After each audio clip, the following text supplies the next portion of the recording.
Soalnya kalau dalam pikiran kami itu sesuatu berbeda. Beda. Oh, beda.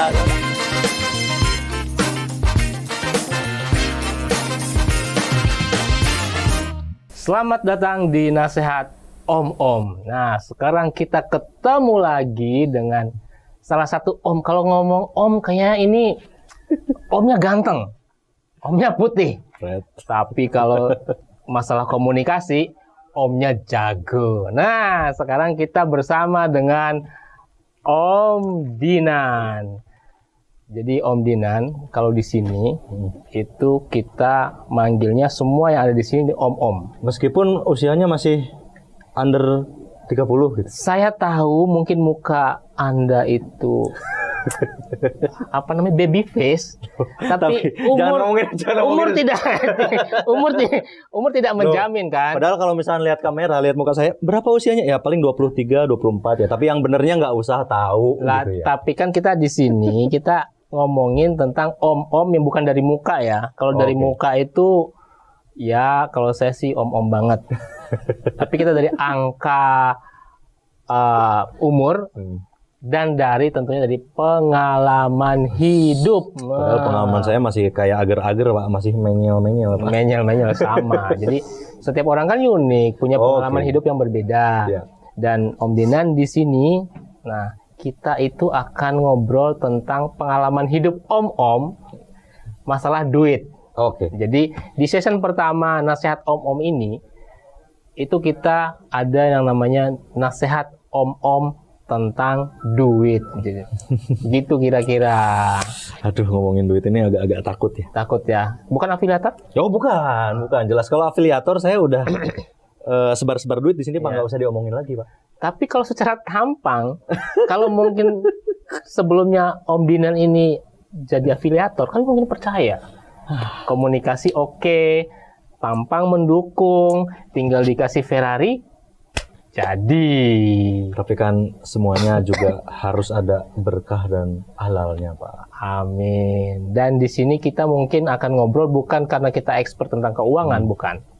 Bukan karena kita punya metode investasi yang menguntungkan, bukan. Tidak ada disclaimer dulu ya teman-teman. Di sini kita tidak membicarakan tentang apa namanya menyarankan investasi ABC, trading ABC, tidak. Kita hanya ngobrol tentang uang. Kenapa kita harus ngobrol tentang uang? Karena kayak kita kalau dilihat di buku Psychology of Money, orang itu sebenarnya mengetahui tentang uang itu sangat sedikit sekali. Ya, nah, sekarang kita pengen mengetahui tentang uang itu dari pengalaman orang tentang uang dan dari apa yang terjadi dengan hidup misalnya Om Dinan tentang uang, apa yang kita ambil ya itu aja sih. Nah, mungkin pertanyaan pertama. Ya. Gimana Pak? Kalau menurut Om Dinan, Ya. uang itu apa sih? Nah, Aduh, gimana ya? Ya ini juga disclaimer juga ya, karena memang aku juga benar-benar awam di investasi. Mungkin bukan berarti nggak pernah atau gimana. Cuman memang instrumen investasi yang aku kuasai dan memang udah benar-benar menghasilkan, jujur hampir nggak ada. Intinya gitu ya. Karena memang sampai sekarang pun masih belajar, terus masih banyak jatuhnya daripada bangunnya gitu. ya sama. Ya, Itu sama. begitulah. Itu Ya, sama. mungkin Itu sama. semuanya juga sama ya. Karena ya kayak pernah misalkan ikut semacam apa namanya crowdfunding tapi duit yang balik, terus bisnisnya nggak ada segala macam ya. Itu ya kita semua. Cuman kalau ditanya uang itu apa, sebenarnya sesimpel ini sih kalau menurut saya pribadi ya. Uang itu sebenarnya tools, alat, betul. Nah yang memang layaknya kamera mungkin yang ini dioperasiin sama teman-teman, sama Kevin, sama Mas Ferry yang memang udah expert gitu ya. Sama kayak smartphone juga, sama kayak smartwatch mungkin yang Mas Ang sama saya pakai, sama kayak mungkin jaket, sama kayak celana. Yang memang kegunaannya itu dan keberhargaannya itu tergantung orang yang memang memakainya. Tergantung orang yang memakainya. Yes, betul. Uang itu berharga, bagaimana cara memakai dan mengelolanya. Betul. Tadi ada sedikit pembuka tadi kan pernah crowdfunding atau pernah ada kasih uang tapi kok nggak balik. Iya. Nanti kita ngobrolin karena Oh, siap. kita senang ngobrolin seperti itu agar orang-orang ya tidak kayak kami dulu masuk ke lubang yang kami telah masukkan. Iya. Kalau kalian mau masuk ke lubang, masuklah ke lubang yang kalian pengen masukin sendiri. Jangan ke lubang kami. Itu sengsara. Nah, Mungkin lebih ke bagi-bagi duka bukan suka. iya, bagi-bagi duka. Kalau bagi-bagi suka nanti kita dikira flexing. Yes, betul. Susuk. Nah. Karena sebenarnya yang mau di flexing juga apa? Karena nggak ada. Flexing juga nggak ada. Yap. Nah, gini, sebelum sampai ke sana, mungkin kita pengen ngobrol-ngobrol dulu nih. Pernah nggak sih mengalami nggak punya duit? Aduh. Maksudnya gini, kan kadang pada saat nggak punya duit, pada saat itu mungkin nggak enak ya. Tapi ada kenangan-kenangan indah dong. Ini kita nggak ngomongin benar. kesengsaraan pada saat nggak punya duit ya, karena ya kami sekarang juga ya mungkin masih pas-pasan gitu ya. Ya, betul. Kenangan indah ketika kita nggak punya duit. Nah, itu kita mau ngobrol. Mungkin sebenarnya ya alhamdulillah kalau dibilang berasal dari keluarga yang ya apa namanya, alhamdulillah punya orang tua yang mencukupi. Cuman kadang-kadang kalau misalnya sebagai laki-laki, kita pun misalkan udah lulus kuliah nih, pasti malu tuh kan. Pasti malu buat minta, masa istilahnya kita udah dibiayain sampai sekolah selesai, terus kita masih kebergantungan gitu. Itu kan nggak enak banget gitu. Mungkin kalau misalnya dibilang pernah nggak ada pengalaman suka dengan memang nggak punya duit, ya pasti ada gitu ya, pasti ada. Pertama mungkin dulu pas SMP pernah saya pas masih sekolah karena di pesantren, pernah dulu pokoknya rekor duit yang pernah aku pegang dalam waktu mungkin bisa dibilang seminggu ya. Itu cuma Rp2.000 Om. Rp2.000 seminggu. Hei kalian yang di situ, kalian Rp2.000 itu buat parkir. Dia dulu Rp2.000 seminggu. Tahun bentar, sekarang 2022. Oke. Ya mungkin sekitar tahun 2004 gitu ya, 2004 atau 2005 gitu. Ya 2000 udah masih lumayan. Cuman dulu 2005 2006 itu 2000 itu tuh 2000 tuh udah cukup cuma buat mungkin ongkos angkot untuk pulang. Ongkos angkot untuk pulang 2000. Nah, cuman alhamdulillah dulu kalau pas di pesantren itu ini makan masih ada yang bayarin. Mungkin yang jadi kedok dulu itu kalau misalnya waktu istirahat orang lain jajan segala macam ya saya tidur siang aja gitu. Jadi Kayak 2000-nya tuh buat apa? Buat pulang. Buat pulang. Buat pulang. Oh, tak kirain buat sedekah gitu.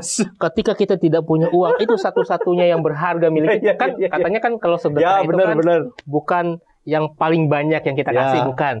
Tapi yang paling berharga saat itu yang pahalanya, barokahnya paling besar. Ya, karena dulu juga mau minta malu gitu loh. Karena kenapa malu kan udah dikasih uang mingguan segini. Ya masa udah minta lagi gitu. Dan kebetulan dulu ya pas zaman-zaman itu kan masih zamanin wartel kan. Jadi memang belum ada handphone. Belum ada belum ada istilahnya kayak sekarang lah. Setiap orang tuh pasti semuanya pegang smartphone. Pasti semuanya pegang handphone. Zaman dulu SMP kan untuk ke wartel aja itu butuh duit, dan kalau ke wartel duit 2.000 kok habis Om. Kalau ke wartel Om Dinan butuh duit, berarti pakai transportasi ke wartel ya? Apa? Enggak. Di pesantren itu udah ada wartel. Oh, ada wartel. Oh, buat mungkin kalau ada di sini teman-teman yang mungkin millennials yang belum tahu wartel itu apa. Nah, disitulah kalau katanya Om Kevin itu disitulah kalian mengalami satu filosofi di mana waktu itu bisa dibeli dengan uang. Betul, karena per menit nelfon bayar. Iya benar. Dulu tuh ya mungkin kalau yang sekarang pasti udah nggak ngalamin ya, karena wartel mungkin udah nggak ada gitu ya. Karena sekarang kan tiap orang ya pasti pahit-pahit pun pasti beli pulsa. Beli pulsa. Gitu. Beli pulsa kemana? Ke Telkom saya. Iya. Ding. Saya lupa. Soalnya di sini ada sponsor, jadi ya sah-sah aja buat nyebut. Iya, boleh. Terus mungkin pengalaman yang selanjutnya pas mau kerja itu sempat nganggur hampir setahun 8 bulanan lah. Pas lulus nganggur, nunggu wisuda. Cuman kan karena udah lulus, ya gimana mau minta duitnya. Alhasil dulu sempat kayak jualan jersey bola. Udah mulai ini lah ya, pengen cari uang tuh kayak gimana gitu ya. Tapi nggak tahan lama karena ya cuannya dikit terus ongkosnya gede gitu kan. Cuannya dikit, ongkosnya gede. Pengennya langsung cuan banyak. Ya benar. Kalau dulu kan, waktu dulu kan pikirannya masih sempit. Iya. Gitu. Ya, zaman sekarang pun mungkin masih ada orang yang mikir kalau buka usaha, Ya. aku bakal langsung dapat banyak. Iya, padahal enggak. Ya udah, langsung buka 3 usaha, Ya. kan 3 kali lipat Ya. gitu ya. Nah ini mungkin yang jadi, ya menurutku pengaruh jelek juga yang sekarang. Karena makin sini makin banyak yang masih muda. Ya kayak kita lihat yang memang baru ditangkap aja ya. Usianya masih under 25 gitu ya. Yang memang sudah bisnisnya dalam tanda kutip kelihatan bagus, terus duitnya banyak. Nah mungkin banyak yang tergoda yang seperti itu. Jadi kita berpikir bahwa sekali bisnis modal sekian bisa langsung return misalkan 200-3%. Padahal enggak. Itu tuh semuanya berproses.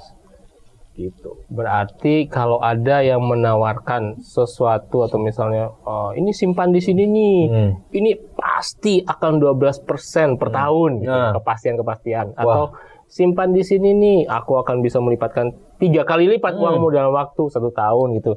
Percaya nggak? Nggak percaya. Sekarang udah nggak percaya karena udah berkali-kali, istilahnya udah ya itu tuh hal yang kayaknya memang udah nggak mungkin aja gitu loh. Memang nggak masuk di akal juga, kecuali memang mungkin yang belum ada pengalaman atau gimana ya. Nah dulu juga pernah pas mau kerja, belum kerja yang tadi lanjut cerita tadi ya 8 bulan, bener-bener nggak ada duit. Nah dulu tuh sempet kan jualan jaket kulit dari dulu. Nah dulu tuh sempet ada satu pelangganku yang dia itu utang. Nah ketika udah kerja itu H-3 mungkin. Bener-bener di rekening itu mungkin cuma 50.000 atau 100.000 gitu. Padahal kita punya piutang. Ya, alhamdulillah itu kan. Aduh, ini ada piutang nih, udah lama banget itu nggak dibayar. Itu kan ke teman nggak enak gitu ya. Ya, karena nggak punya duit, ya terpaksa. Dulu tuh udah belum WA, dulu tuh masih BBM kalau nggak salah. Sorry, Line. Dulu tuh Line, pakai Line. Ya sorry gitu. Mau kerja terus mau berangkat dulu tuh kan ada probation di Bandung. Gak pegang duit sama sekali, ya alhamdulillah ditagih 400 ribuan gitu. Dari yang nggak punya duit ya bekal kerja 400 ribu, ditanya sama orang tua, beneran ada bekal? Ada, ya udah ada. Karena memang alhamdulillah. Karena sebenarnya kenapa gitu? Karena dulu pun ya orang tua kita juga pas nyekolahin kita nggak pernah bilang nggak punya duit. Gitu. Iya, jadi memang kalau sekarang kan kita om-om. Jadi kenapa kita bilang kita om-om?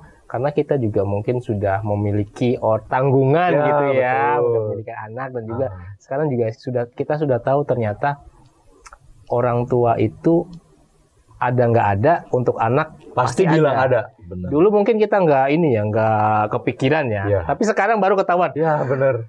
Iya ya, begini ternyata rasanya. Dan beda kalau buat anak gitu ya. Iya. Jadi ketika minta, buat nolak tuh berkali-kali berpikirnya. Mungkin karena di brainwash sama dulu kami kalau zaman kami ya ada iklan ya. Mungkin nggak tahu kalau zaman sekarang nggak ada. Buat anak kok coba-coba.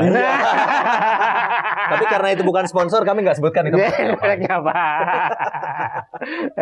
Nah itu tadi berarti perjalanannya udah nggak punya duit, sempat nganggur 8 bulan tapi pengen punya duit jual jaket kulit ya. Ya jaketnya masih ada sih sampai sekarang. Kalau mau masih boleh. Masih ada stoknya. Masih ada. Dan masuk ke perusahaan swasta, terus probation ke Bandung. Padahal dulu juga di Bandung. Iya. Ya, lalu setelah itu kan punya duit pertama. Pokoknya inget banget punya duit pertama setelah nagih hutang 400.000 itu dari gaji. Pokoknya udah nggak ada lagi. Nah, ini nih. Paling enak nih ngomongin ketika tidak punya duit dan gaji pertama. Oke, gaji pertama buat apa? Yang pasti masih orang tua. Masih orang tua. Alhamdulillah. Itu baik. Ya apa namanya? Gimana ya? Karena memang ya kita kayaknya semua orang yang masih punya orang tua pasti berpikir sama sih. Menurutku pasti berpikir sama. Gaji pertama pasti mikirnya oke, gimana caranya nyenengin orang tua meskipun kita secara fisik tidak hadir sama mereka. Iya. Yang kedua ya karena dulu cuma punya duit itu-itunya ya buat makan sih. Makan. Gak ada, karena dulu pas pertama gaji itu nggak full. Karena baru bisa dibilang setengah bulan ya. Jadi masih masih proporsi lah. Ya jadinya. Proporsi lah ya, karena belum pengangkatan atau belum jadi memang gitu belum gede juga gitu. Ya, belum gede tapi ada ya. Alhamdulillah ada. Pernah nggak kepikiran waktu itu dapat uang pertama gitu, aku mau beli apa yang tidak pernah aku miliki selama ini? Oh gitu. Jelas, dan itu dijadiin. Memang. Apa bener. Itu? Nah, dulu tuh ya aku sampai sekarang juga hobi mainan ya. Ya. Sempat beberapa gaji pertama terus beli Gundam dulu tuh. Dulu itu sebelum punya gaji pernah main Gundam. Pernah. Pernah punya Gundam. Pernah. Ya. Caranya adalah puasa. Puasa. Iya. Tapi Gundam yang ini sama Gundam yang sebelumnya beda apa sama? Sama atau tapi grade-nya ya, yang grade-nya lebih tinggi lah. Grade-nya lebih tinggi. Karena udah punya uang lah ya. Ah. Oke, sudah punya uang. Lalu kan udah beberapa tahun nih Ya. bekerja gitu kan, Ya. pasti sudah ada tips and trick mengelola gaji dulu nih. Nah, ini apa nih? Tips dari Om Dinan untuk mengelola gaji biar nggak kayak keran aja gitu. Jadi dari tandon dikasih keluar Ya. sur gitu. Nah, itu butuh proses yang pasti, Om. Karena aku pribadi pun istilahnya bisa mengatur itu justru mungkin baru pas 3 atau 4 tahun kerja atau 5 tahun gitu ya. Apalagi pas udah berkeluarga. Nah, itu. Mungkin kenapa di Islam itu ngomong nikah itu pelengkap ibadah, setengah ibadah gitu ya. Karena sebenarnya jujur kalau buat aku pribadi pas menikah itu benar-benar bisa mengatur otak kita supaya kita itu bisa hidup lebih teratur. Hidup lebih teratur. Oke, hidup lebih teratur setelah menikah. Ya. Jadi tipsnya untuk mengelola tadi uang setelah menikah gimana? Yang pasti jangan jadiin satu slot. Jangan Kalau buat saya. Jadi gini, misalkan gaji datang ya. jadiin satu slot. Gaji datang misalkan ke satu rekening pasti ya. Oh, jangan masukin satu rekening. Ya, betul. Oh, karena soalnya kalau dalam pikiran kami itu slot itu berbeda. Oh beda. Sorry. Ya, Mas Kevin ya. Beda. Slot itu berbeda. Ya. Nanti mungkin untuk slot itu masih bisa ngobrol. Iya itu. Slotnya beda. Beda pos mungkin ya, bukan slot. Beda pos. Beda rekening ya. Ya. Oke. Karena gini, ketika itu masuk ke satu rekening, pasti ketika misalkan let's say 6, 7, 8 bulan numpuk, misalkan alhamdulillah ada yang bisa ditabung, itu pasti kelihatannya gede. Kelihatannya gede. Nah, tapi ini juga sebenarnya ada yang membantah ini. Istilahnya teori ini juga ada yang membantah karena jujur saya pun bukan expert ya keuangan gitu. Kita nggak ngomongin teorinya, tapi kita ngomongin apa yang kita lakukan sekarang, tipsnya, dan masih bermanfaat yang paling gunakan. Nah, betul. Kalian mau pakai teori apa aja silakan. Silakan pokoknya. Kalau ini cuma kita aja lah versi kita. Ya, aku ngakuin ini dan it works for me. Nah, itu gitu. Benar. Pokoknya bagi pos, jangan sampai kita cuma punya satu rekening. Ya. Karena itu akan sangat sulit untuk ngatur duit kalau buat saya. Berarti maksudnya gini, ada uang gaji masuk, kita harus punya rekening tabungan. Yes. Yang khusus. Yang tidak, ya kita tidak punya m-bankingnya mungkin. Betul. Ya, tidak lihat saldonya gitu. Betul. Ya. Yang susah m-banking, yang mungkin sekarang mah justru nggak ada kartunya, bisa jadi ya. Kartunya ya. Nah, kenapa gitu? Karena itu sangat membantu mindset kita. Kalau buat saya pribadi, misalkan dapat sekian. Ini pos untuk masa depan anak, ini pos untuk kita juga kan pasti punya keinginan ya. Iya. Ini pos untuk keinginan kita, ini pos untuk kebutuhan rumah tangga atau kebutuhan kita, kebutuhan makan segala macam. Ini pos untuk apa? Mungkin bisa dibagi dari beberapa rekening. Cuman ada teori juga yang menganggap bahwa ini tuh ngamburin duit justru. Kenapa? Karena satu rekening itu kan pasti ada biaya administrasi. Nah, cuman kalau buat saya pribadi, biaya administrasi itu nggak seberapa dibanding kalau misalkan kita nyatuin di satu pos. Oh, mungkin maksud gini. Biaya administrasi mungkin 10.000, 20.000 sebulan itu tidak seberapa keluarnya dengan greedy-nya saya betul. Ketika ngelihat uang banyak. Betul banget, betul. Kalau saya ngelihat uang banyak 30 juta. Ya.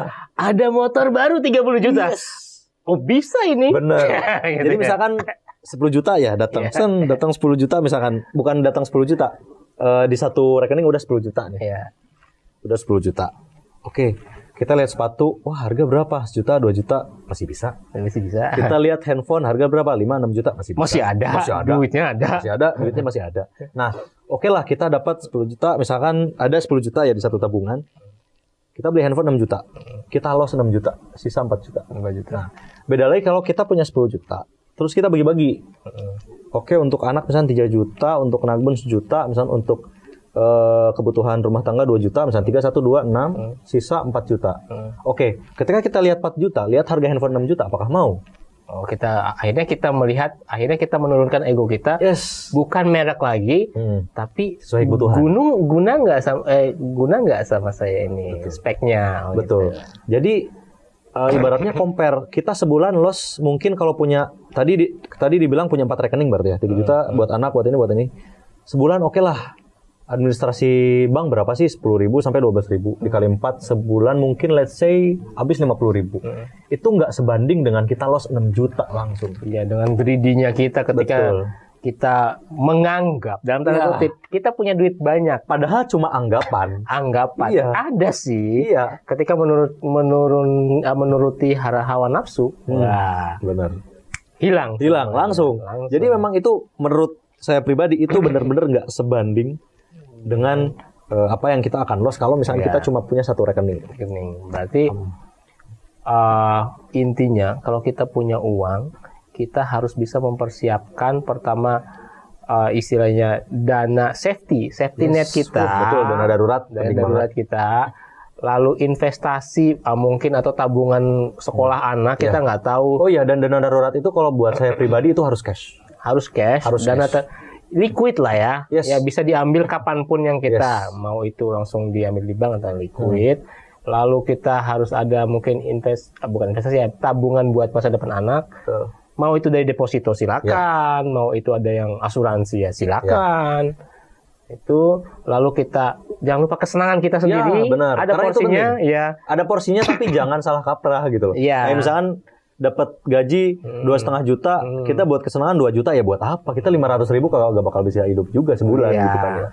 Buat kesenangan kita dan juga buat daily activity kita, ya buat makan, buat apa, jangan sampai juga karena kita punya duit tapi kita kurus kering sakit kan. Iya, kesehatan punya nomor 1 duit tetap. tapi sakit kan ya gimana ya? Itu nggak bisa dinikmati. Punya duit 2 juta, misalkan kita mau beli stick harga 200.000. Ya. Kita kalau misalnya punya duit cuma 1 juta tapi sehat, harga stick 200.000, beli bisa makan, bisa. Tapi kalau kita punya duit 5 juta, beli stick 200.000, kita kolesterol nggak bisa makan, tetap aja ngapain? Nggak bisa dinikmati. Oke, itu berarti nikmatilah hidupmu, bersyukurlah apa yang ada. Nah ini tadi udah tadi cara ngumpulin duitnya, cara simpen duitnya, nanti cara nabung duitnya udah. Sekarang dulu pernah kesandung apa tentang duit? Alhamdulillah nggak pernah banyak. Alhamdulillah nggak pernah banyak. Ya itu kan banyak. Buat pengalaman ya. Iya benar. Kalau banyak itu apa? Ya benar. Kalau sedikit itu pengalaman. Ya, mungkin lebih ke ini. Yang jelas hati-hati dalam milih instrumen investasi. Karena investasi itu menurut saya pribadi itu sangat perlu. Tapi sampai sekarang pun saya jujur belum tahu mana instrumen investasi yang paling baik. Nah, kalau ngomongin kesandung, pernah pertama kalau ngomongin ini ya, apa namanya, dagang. Nah, dagang bisnis gitu ya. Kita kan biasanya kalau misalnya bisnis, oke, modal kita sedikit, pasti kita ngajak teman. Nah, ini yang harus di-note sama teman-teman yang memang pengen dagang. Jadi jangan sampai karena kita kenal sama orangnya, kita menganggap bahwa orang itu dapat dipercaya. Jangan 100% trust. Jangan 100% trust. Ya. Sisakan mungkin 10-15% untuk curiga tetap. Ya mungkin kata-katanya jangan curiga. Jangan kata-kata zaman sekarang itu kurius. Pengen tahu ya. Harus ini apa namanya, teliti lah. Ya. Karena dulu saya pernah bisnis apa namanya, ya pakaian gitu ya.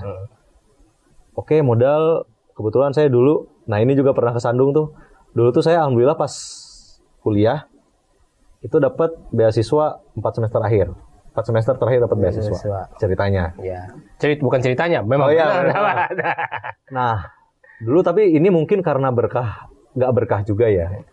Dulu saya sempat bohong ke orang tua. Iya. Nah, itu kan uang buat SPP. Nah, saya ceritanya nggak pernah uang itu nggak dipakai buat SPP. Jujur lah ya intinya. Nah, cuman pernah sekali waktu karena merasa itu duit adalah kayaknya nanti juga bakal balik gitu ya, bakal muter gitu. Saya punya uang satu kali semester SPP, saya pakai buat bisnis. Ngajak teman dulu tuh, ngajak teman sekian orang gitu ya. Oke, saya atur nih gini. Modal dari mana? Saya full. Oh, kamu yang kerja. Ya benar. Dari gua. Ya benar. Nanti kita bagi hasil. Benar. Oke. Pikirannya kan kalau nanti jual segini kan gue dapat banyak. Ya, benar. Pokoknya dari duit segitu tuh pasti ada margin. Ya. Oke, dulu tuh sampai bagi kamu bagian order, kamu bagian ngedata, kamu bagian nyetak gitu. Nah, oke lah, singkat cerita, karena merasa punya duit, ini hati-hati juga ya buat teman-teman. Karena merasa punya duit, oke, kita data dulu siapa yang mau. Ada sekitar berapa orang gitu ya dulu tuh. 2 lusin apa 3 lusin gitu ya. Ya orderan pertama segitu ya lumayan lah ya. Nah, oke lah, udah nggak usah di DP. Teman-teman dulu. Oh, teman-teman siapa yang mau, aku trust lah sama kalian. Ya. Kalau kamu order sama aku percaya kalian pasti bayar. Ya. Dulu nggak usah di DP gitu. Ya. Oke, kekumpul sekian, langsung dicetak pakai duitku. Spread. Singkat cerita, jadi teman-teman yang order di kontak nggak pada respon. Terus parahnya lagi adalah teman-teman yang deket ini, yang sama kita, itu ibaratnya karena mereka merasa tidak mengeluarkan modal. Karena mereka tidak punya sense of belonging. Iya benar. Bukan founder mentality. Iya, bukan founder mentality. Itu tidak merasa bahwa mereka memiliki bisnis itu. Gitu. Akhirnya pakaian jadi di kamar kos saya itu numpuk. Terus diapain itu? Setelah itu pokoknya singkat cerita akhirnya yang baju itu pokoknya yang pakaian itu saya kasihkan ke satu organisasi lah intinya gitu. Nah cuman yang jadi masalah adalah duitku tetap nggak balik. Gimana aku bayar SPP? Gitu kan dulu. Nah karena malu sama orang tua, untungnya setelah itu ada KKN. Nah pas KKN kan dikasih duit bulanan biasa tuh. Ya. Jadi terpaksa dulu pas KKN itu duit bulanan itu tak simpen buat bayar SPP. Jadi pas KKN ya saya makan beling. Debus. Alhamdulillahnya dulu kan pas KKN ya ada warga yang masakin biasa lah gitu ya. Ada warga yang masakin terus. Ya kalau jajan-jajan cilok aja masih bisa lah gitu. Mungkin kalau tipsnya nanti kalau KKN kalau nggak punya uang, cinlok aja. Ya bener. Sama yang lebih kaya. Iya. Lumayan. Ya. Nanti kalau misalnya modalnya udah balik, putusin. Jangan, nggak boleh. Disclaimer. Ya, kalau mau pengalaman sih nggak apa-apa. Itu tergantung, tapi ya itulah ceritanya. Nah, mungkin berarti yang bisa kita petik dari sini adalah pertama, kalau kita mau bisnis, minta restu orang tua. Ya, benar. Itu penting. Dan nggak boleh pakai uang panas. Karena kan mungkin kalau nggak ada restu orang tua atau colong-colongan atau apa, kita masih ada beban di hati. Ya. Auranya negatif dan kita nggak tahu apa impact dari semua itu kan. Betul. Kita udah merasa jumawa bahwa kita bisa lah gitu kan. Ternyata ada sesuatu yang mungkin namanya doa orang tua itu kan pemulus semuanya. Betul. Jadi, wah luar biasa. Nah, tadi sudah berani untuk mencari duit ya, walaupun misalnya gagal kan itu kan pengalaman. Iya, berarti misalnya ternyata begini nggak harus dilakukan oleh teman-teman karena ini sudah ada contohnya. Nanti kalau mau bisnis lagi sudah tahu caranya. Nah ini pernah ditipu nggak sama orang? Mungkin lebih nggak ditipu sih, tapi lebih ke dulu tuh pernah sebutlah ada satu aplikasi crowdfunding. Oh, kalau zaman dulu kita crowdfunding ya? Ya. Bukan aviator ya? Bukan.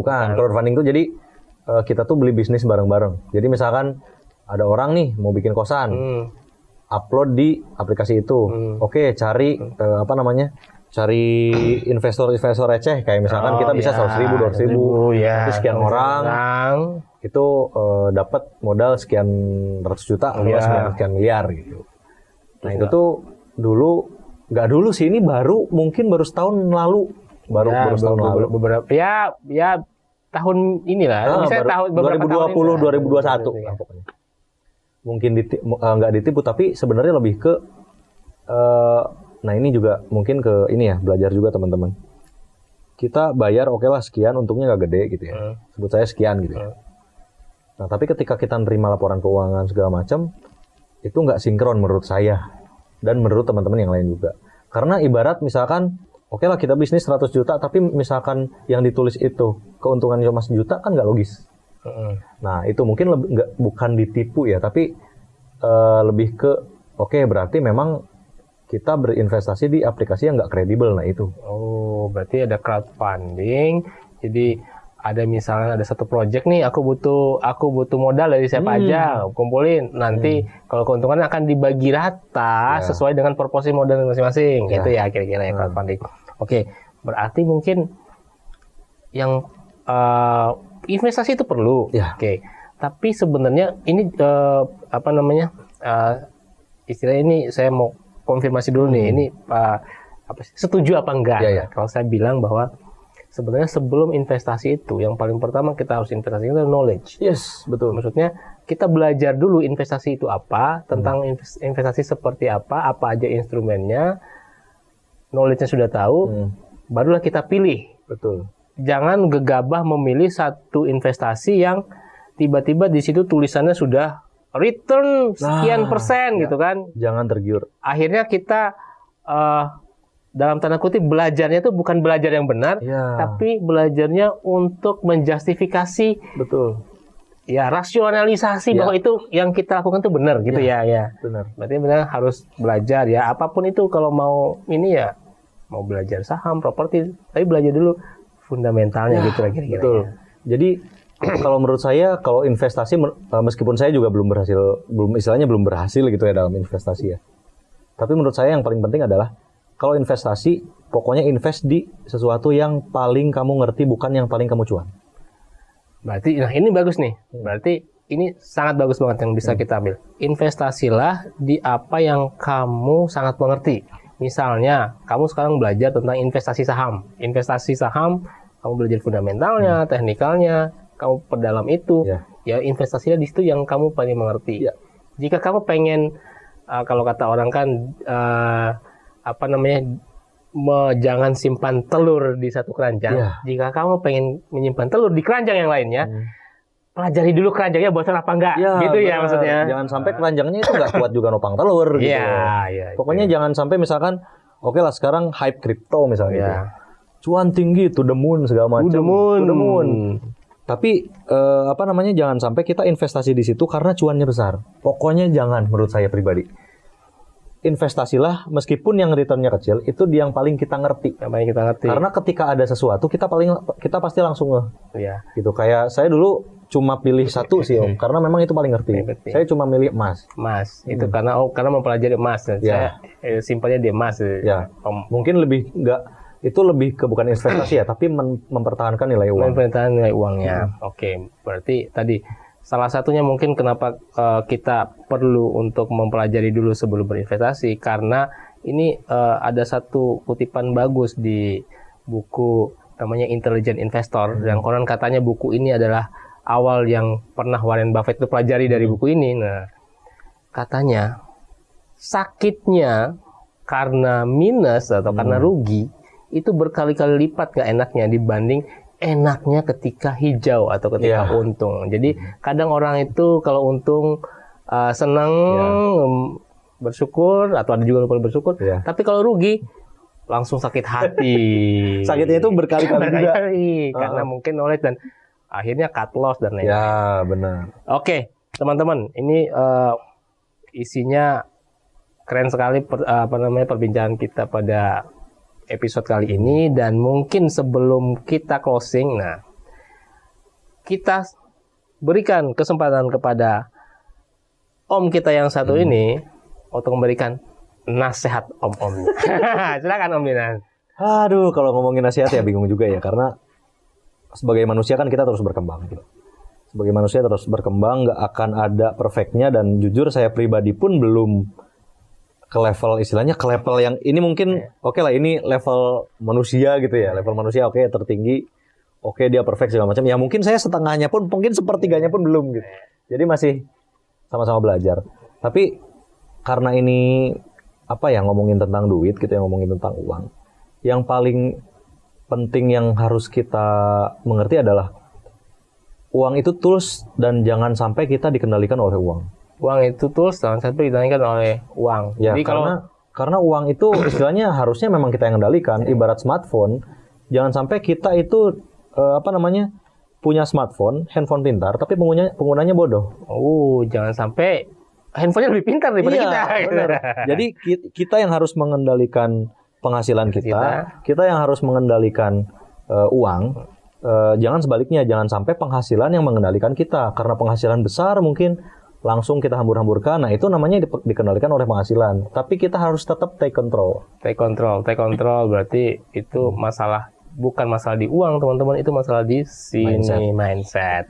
Dan terima kasih banyak Om Dinan sudah hadir di sini, dan beberapa yang bisa kita kutip dari sini adalah, pertama, kalau kalian punya pemasukan, punya uang, buatlah pos-pos keuangan Anda. Misalnya disimpan di beberapa, tadi kalau Om Dinan di beberapa rekening, agar ada yang untuk safety net, ada yang untuk investasi, ada yang untuk anak, atau untuk keluarga dan lain-lain. Dan yang kedua, jika kalian ingin berinvestasi, maka berinvestasilah dengan di mana atau di tempat yang kalian paling tahu. Yes, paling tahu, paling mengerti, paling paham. Berarti di tempat yang kalian sudah pelajari sebelumnya. Belajar dulu berinvestasi, baru berinvestasi. Yang ketiga, jadi kalau kalian ingin memulai sesuatu, mulai usaha dan lain-lain, jangan lupa minta doa orang tua. Betul, itu penting, apalagi masih ada. Jangan sampai pokoknya nggak minta doa, nggak direstui, nggak tahu, ya akhir-akhirnya ditipu juga. Oke, teman-teman, terima kasih sudah menyaksikan di Nasihat Om kali ini. Dan jangan lupa like, subscribe, and comment di sini. Dan juga kalian harus nonton episode-episode yang selanjutnya. Oke, Om senang, Om bayar. Mantap.